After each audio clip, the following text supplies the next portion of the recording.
All right, let's go! Number 10. The anthrax of the Bronze Age. In the arid plains of the Levant, a civilization vanished. They were masters of bronze and trade. Their cities spanned thousands of hectares. Then, the silence began. Researchers now point to a soil-borne killer. Bacillus anthracis, the agent of anthrax. It thrives in the sediment of dry riverbeds. Excavations reveal skeletons in poses of sudden collapse. No signs of warfare or trauma exist here. Instead, bone analysis reveals high pathogen markers. We believe the herds carried the infection. Domesticated livestock acted as the vectors. Humans lived in dangerously close proximity to cattle. The pathogen jumped the species barrier easily. Mortality rates were likely near 100%. Social structures crumbled in months. Trade routes became transmission highways. Entire villages became burial sites. We found mass graves containing hundreds. The soil itself became a graveyard. Ancient pastoralists had no defense. Antibiotics were millennia away. They prayed to gods of harvest, but the gods remained silent and invisible. The lack of infrastructure exacerbated the spread. Water sources became contaminated reservoirs. A single herd could infect an entire valley. This was the first great biological urban crisis. We see these patterns in layers of silt. Sedimentation reveals the timing of abandonment. Drought likely concentrated the populations. Overcrowding served the pathogen's needs. We found evidence of burned homes, not by invaders, but by fearful survivors. They hoped to cleanse the miasma. The fire spread the spores further. Spores can survive for decades in dry earth. This was an inescapable environmental trap. Our data suggests a multi-generational decline. The civilization did not die in a day. It withered over a century. Genetic studies confirm a population bottleneck. The survivors moved to higher ground. They left the fertile valleys behind. It remains a ghost story written in DNA. Science has finally unmasked the killer. Number 9. The angiographic plague of the steppe. In the vast expanse of the Eurasian steppe, another silent killer moved. The nomadic tribes were the primary carriers. They traversed thousands of miles on horseback. Their trade connected the east and the west. Between the 4th and 5th centuries, death followed them. It was not a single plague, but a wave of illness. Historians call this the nomadic health crisis. It was spread through contaminated water in the nomadic camps. The pathogen was likely an ancient form of Yersinia pestis. It did not behave like the medieval Black Death. It was slower, more persistent, and highly resilient. Researchers found grave sites near the Silk Road. The burial practices were erratic and desperate. Bodies were dumped into pits without rites. This suggests a total breakdown of social order. The nomadic lifestyle was uniquely suited for its spread. They lived in dense groups during winters. Hygiene was non-existent in the harsh climate. Pathogens thrived in the cold, dark dens. We analyzed the teeth of victims found in Mongolia. The DNA markers are consistent with plague ancestors. These nomads unknowingly carried the disease into China. They also moved it into the Byzantine heartlands. The crisis forced them to abandon their traditional pastures. This led to mass migrations into settled lands. The settled civilizations were unprepared. They had no resistance to the nomadic variants. Entire frontier armies succumbed to the fever. The political map was redrawn by the mass deaths. Great khanates fell within a single generation. The collapse was not from war, but from the void. A power vacuum formed in the center of the world. It allowed smaller, weaker groups to rise to power. History rarely records these as biological events. We treat them as conquests and invasions. But the pathogen was the real conquering force. It decimated the horses as well as the humans. The loss of mobility shattered the steppe economy. They could no longer maintain their supply chains. The steppe became a zone of death. Only after centuries did the pathogen retreat. It left behind a transformed human genetic makeup. We carry the remnants of that struggle today. It was the original pan-continental disaster. The memory of it faded into myths of fire and sky. We are still recovering from the ripples of the past. Number 8. The MYSOTIC collapse of Indus. In the Indus Valley, a different kind of urban decline occurred. It was not a sudden war or a volcanic event. It was a failure of the water infrastructure. The Indus civilization was famed for its baths and sewage. But these systems were their undoing. They had created a massive, closed-loop water network. While brilliant, it was a biological hazard. Stagnant water provided a breeding ground for parasites. We identified traces of a waterborne fungal pathogen. This mycosis could survive even in heated water. It caused respiratory distress and internal organ failure. The population began to show signs of chronic illness. Skeletal analysis shows skeletal lesions in city dwellers. We call this the Indus miasma. It was not one pathogen, but a synergy of many. They lived in an environment of high humidity. This allowed fungal spores to flourish in the architecture. Houses became reservoirs of infection. The elites, who lived in the most sophisticated homes, were first to fall. Their baths became communal traps. We found evidence that they attempted to seal the drains, but it was too late. The system was already corrupted. The decline happened over several generations. It was a quiet, agonizing exit. People migrated away from the urban centers. They returned to rural, decentralized life. The city was left to the dust. Archaeologists found no signs of battle. The city was not sacked or looted. It was simply abandoned in fear. The fear was justified by the invisible spread.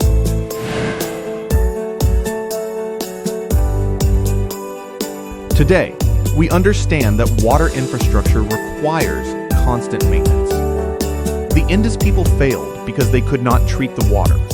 They were victims of their own engineering progress.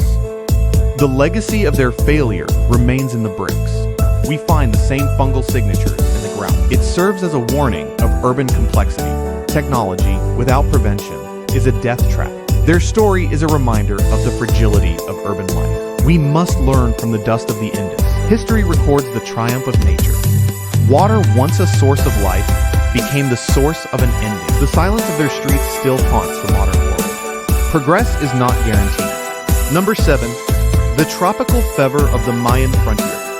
In the heart of the Yucatan Peninsula, the Mayan cities thrived. Their astronomy and math were world-class. But deep in the jungle, a biological crisis brewed. It was not a single plague, but a climate-driven surge. Deforestation led to a rise in disease vectors.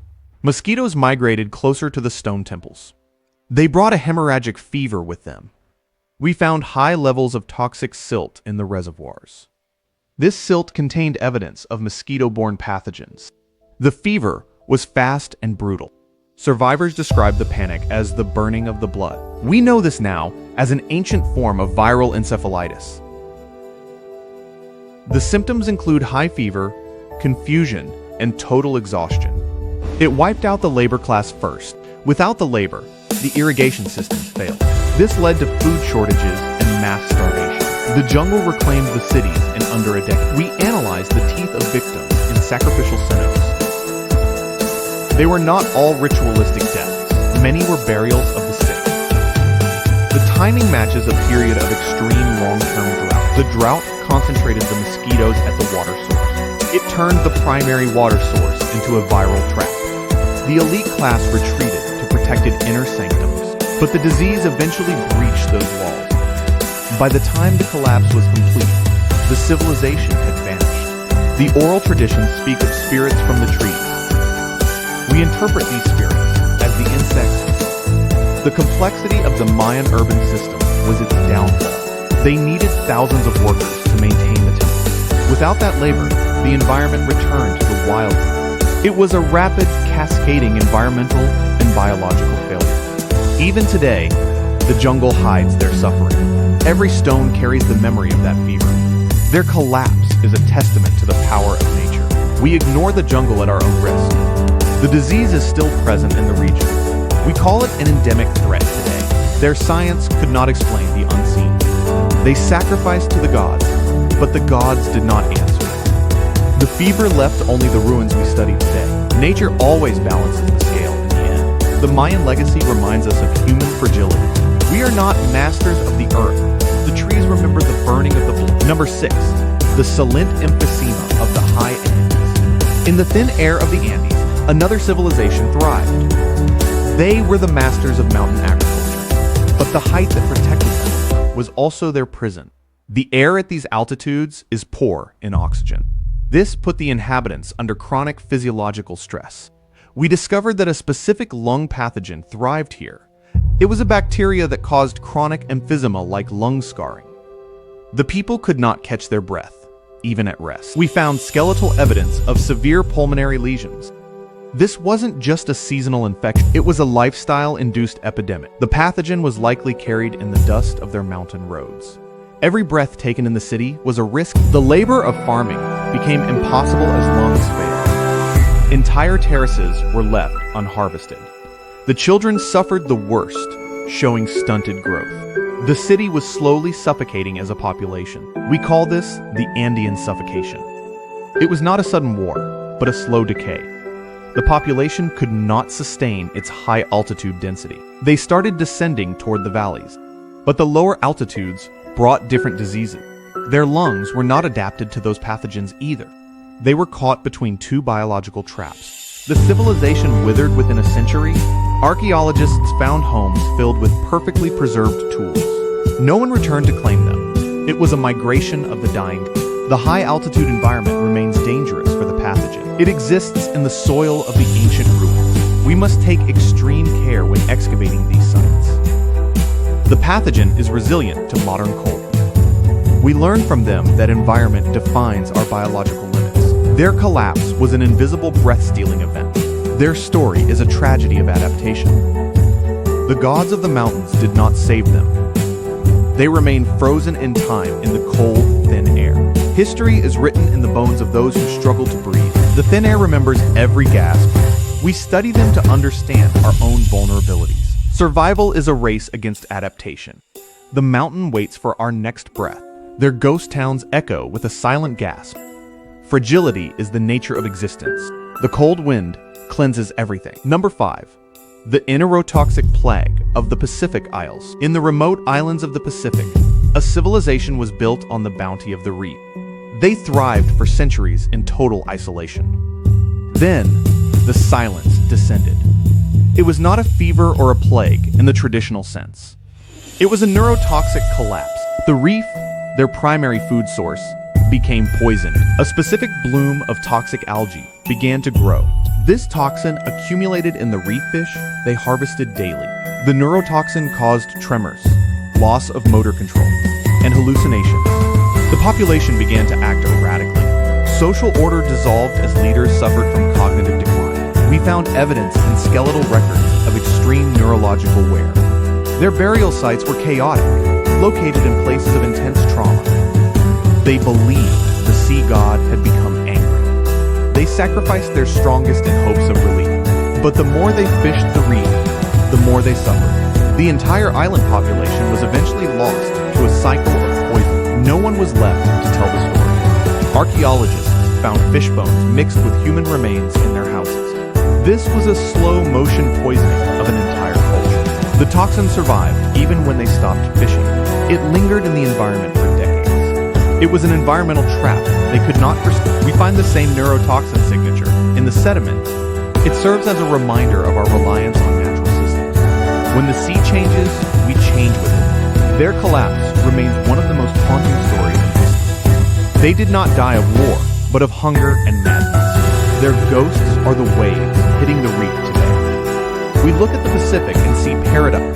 They looked at it and saw a nightmare. Science has only recently identified the likely toxin. It was a failure of the reef's health. We are now seeing similar trends in our modern oceans. History is a warning we ignore at our peril.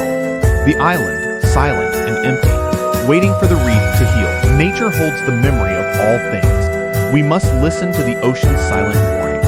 Madness comes from a poisoned world. The reef remembers what we choose to forget. Harmony is the only path to long-term survival. Their suffering wasn't for nothing if we learn. The Pacific waves keep the time. We are but brief visitors on this earth. Let us walk softly on the reef. Number 4. The hemorrhagic fever of the STEPPE. In the arid center of Eurasia, a nomadic empire once ruled the horizon. Their armies were unmatched, their cavalry relentless, but the same paths they conquered became their death warrants.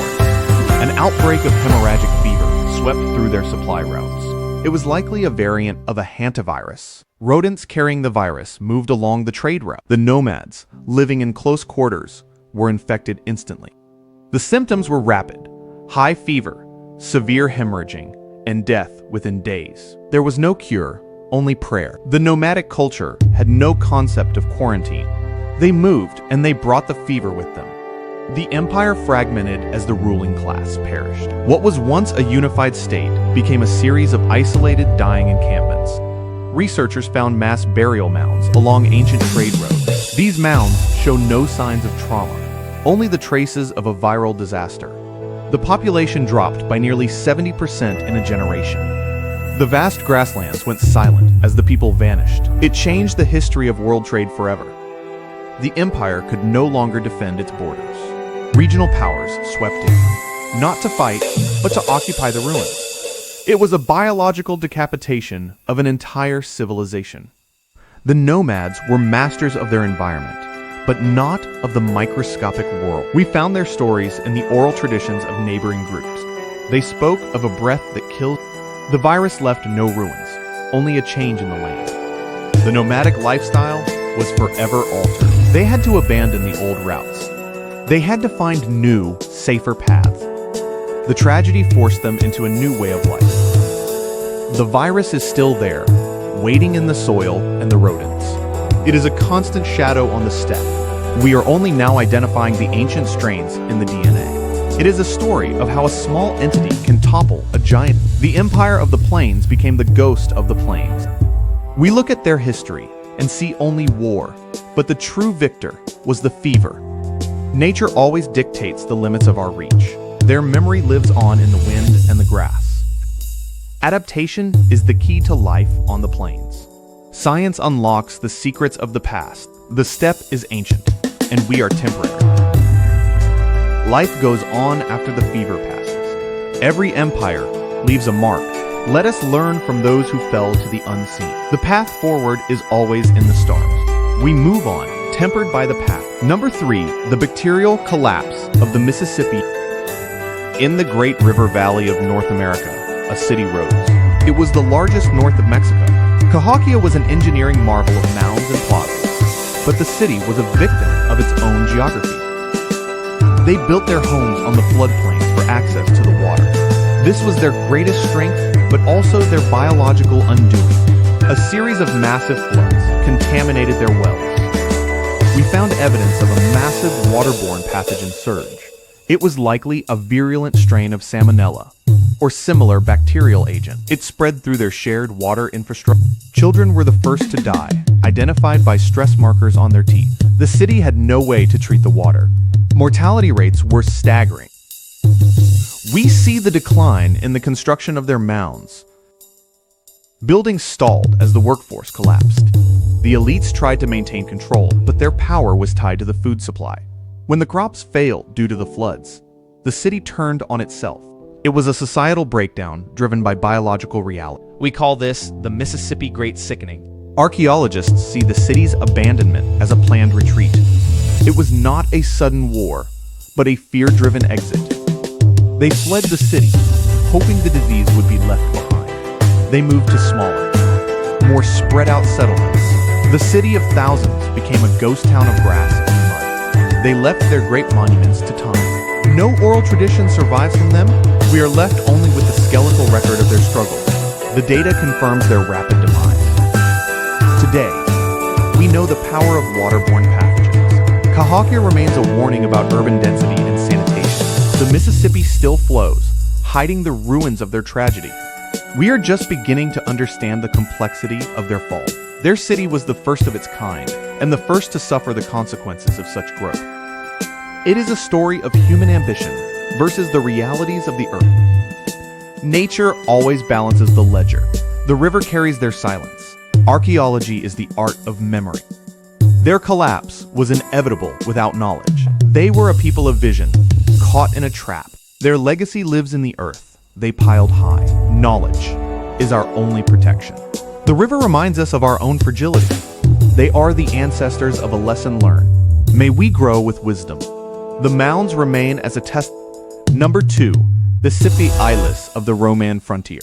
The Roman Empire was the most organized state the world had ever known. Their legions secured the borders, and their aqueducts brought life to the provinces.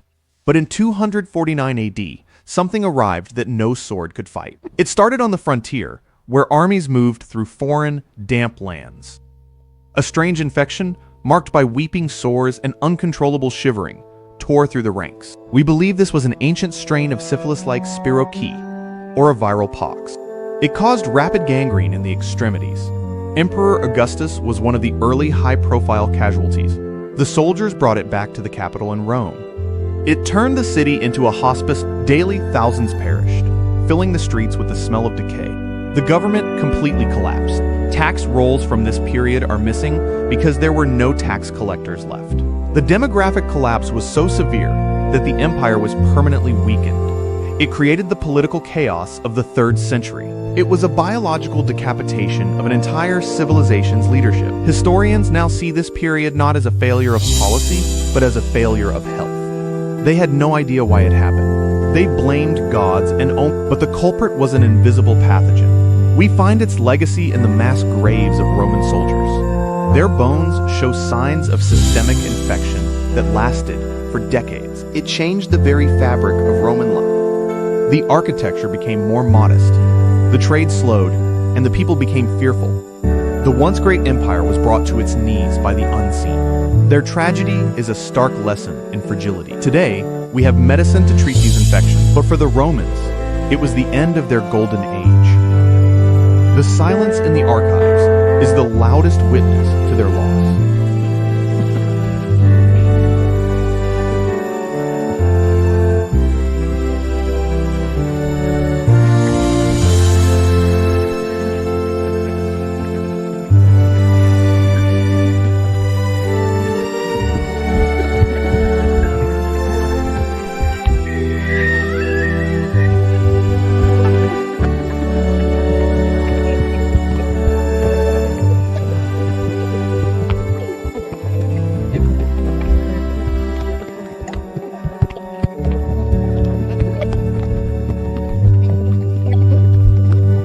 Their experience echoes through time.